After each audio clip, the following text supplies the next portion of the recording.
नमस्कार दोस्तों, अपनी बात में आपका स्वागत है। दोस्तों, आज का जो टॉपिक है वो है कनाडा पे जो हिंदू मंदिर पे अटैक हुआ है उसके बारे में।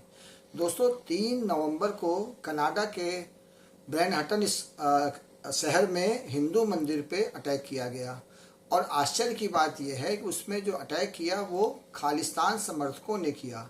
अच्छा, खालिस्तान समर्थक ने अटैक किया किसी दूसरी कम्युनिटी के ऊपर, हिंदुओं के ऊपर, उसमें भी समस्या नहीं है। लेकिन वहाँ जो बड़ी बात थी वो ये थी कि कनाडा की जो पुलिस थी वो खालिस्तान समर्थकों के साथ थी। और समर्थकों के साथ क्या थी, वो खुद जो है खालिस्तान समर्थक के साथ में हमले में शामिल थी। 2 जो उनके पुलिस अधिकारी थे उनके खिलाफ कार्रवाई की गई, क्योंकि वीडियो में देखा गया कि वो खुद हमले में शामिल हैं। मित्रों, ये जो कनाडा से हमारे संबंध धीमे धीमे खराब होते जा रहे हैं, ये पिछले साल जून में जब 23 में निज्जर करके जो आतंकवादी था, खालिस्तानी आतंकवादी था, उसकी हत्या के बाद से प्रारंभ हुआ है। और चूंकि अगले साल चुनाव होने वाले हैं कनाडा में, तो जो प्रधानमंत्री हैं जस्टिन ट्रूडो, उसमें खालिस्तानियों का आर्थिक और हर तरह से समर्थन प्राप्त करने के लिए उन्होंने इसका आरोप भारत के सर पे मढ़ दिया। और यहाँ तक कि उन्होंने अमित शाह जो हमारे देश के गृह मंत्री हैं उनके ऊपर ये चार्ज लगा दिया है कि वो इस घटना के मास्टरमाइंड हैं। जो टर्म मास्टरमाइंड नहीं यूज़ किया, लेकिन कि उन्हीं के निर्देशन में, उन्हीं के गाइडेंस में इस तरह की जो निज्जर की हत्या हुई वो हुई।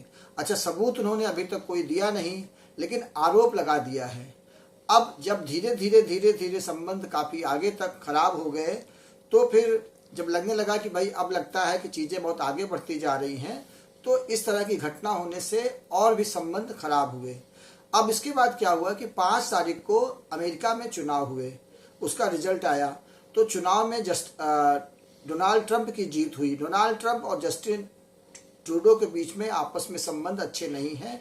अचानक से ट्रूडो की भाषा बदल गई और उन्होंने ये कहा कि जो भी हमला हुआ है वो खालिस्तानियों ने किया है और सिख अलग है, खालिस्तानी अलग है।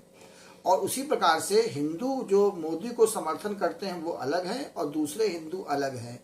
इस तरह से उन्होंने बात को लिपापोती करने की कोशिश की।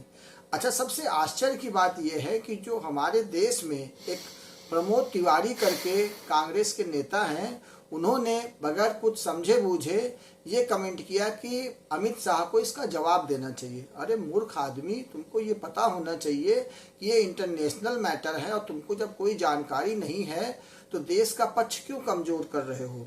असल में वो राहुल गांधी के बहुत खास समर्थक हैं, तो वो अपने पॉइंट बढ़ाने के लिए इस तरह की बेमतलब की बात करते हैं।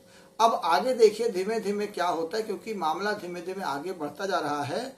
तो भारत और कनाडा के संबंध आगे कहाँ तक जाते हैं, क्योंकि अगले साल चुनाव है और बहुत सारे समीकरण सेट होने हैं। तो आगे देखिए क्या होता है। तो तब तक के लिए नमस्कार।